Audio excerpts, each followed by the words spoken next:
پہلی بات ہے کہ ٹائم، وقت، اگر آپ سے گھڑیاں چھین لی جائیں، موبائل لے لیا جائے اور صبح آپ کو بٹھا دیا جائے اور رات ہو جائے، آپ کو کوئی اندازہ ہوگا کہ وقت کیا ہوا ہے؟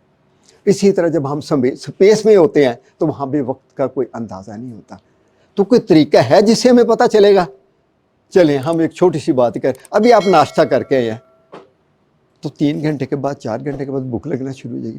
آپ کہیں کہ یہ لگتا ہے کہ دوپہر کا ٹائم ہو گیا، بھوک لگ گئی ہے.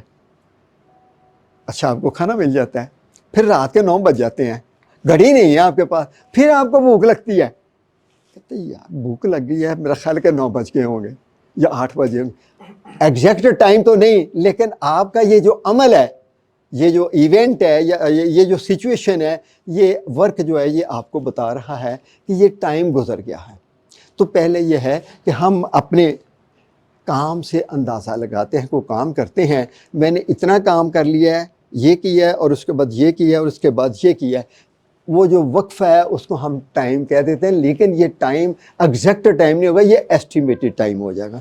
دوسرا، اگر ہمیں کچھ نو ہوتی ہے تو وہ ہوتی ہے ہمارے ایونٹ سے.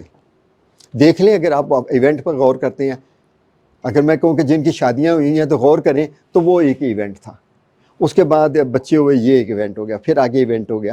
آپ کہتے ہیں کہ جی بعض اوقات لوگ گفتگو کر رہے ہوتے ہیں آپس میں میاں بیوی، اچھا جب یہ بڑا چھوٹا بیٹا پیدا ہوا تو ہم نے فلاں کام کیا، وہ ٹائم کو کاؤنٹ کر رہے ہیں. اچھا جب بڑا ہوا تو ہم نے فلاں چیز لے لی. کیا ہے ٹائم؟ ہم زندگی کے ایونٹ سے ٹائم کا اندازہ کر رہے ہوتے ہیں، لیکن یہ سارا ٹائم ایسٹیمیٹڈ ہے. اور اب ایکچوئل کیا ہے؟ کلاک.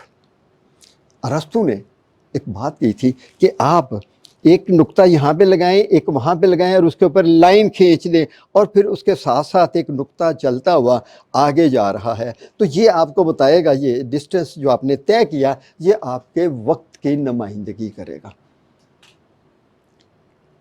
اور اس کے بعد کیا ہوا؟ اس کے بعد کلاک آ گیا. اچھا ایک اور بات، یہ سب کچھ اس زمین کے اوپر ہے ٹائم. اگر زمین سے باہر نکلتے ہیں تو دیر از نو ٹائم. زمین کے اندر اس کے بنتا کیسے ہے؟ اس کے سرکل کرنے کی وجہ سے. 2 سرکل، ایک مطلب ہے کہ سورج کے گرد اور ایک اپنے گرد. جو اپنے گرد کر رہی ہے وہ ٹائم بنا رہی ہے. تو یہاں سے ہمیں ٹائم کا پتہ چلتا ہے کلاک سے. اس وقت 10 بج کے، میں کہا جی 10 بج کے 10 منٹ ہو گئے، 20 منٹ ہو گئے، اینڈ سو آن. تو میں یہ سمجھتا ہوں کہ یہ ہماری زندگیوں کے میں آسانی پیدا کرنے کے لیے آ گیا. اگر یہ نہ ہوتا، میں کہتا کہ جی ہم نے 10 بجے شروع کرنا ہے، تو مجھے تو پتہ ہی نہیں کہ 10 کب بجے ہیں. کلاک نے ہماری زندگی میں آسانی پیدا کر دی، اور یہی ٹائم لائن ہمارے اوپر اثرات مرتب کر رہی ہوتی ہے. کیسے؟ اس کے بارے میں ہم ڈیٹیل سے بات کرتے چلے جاتے ہیں.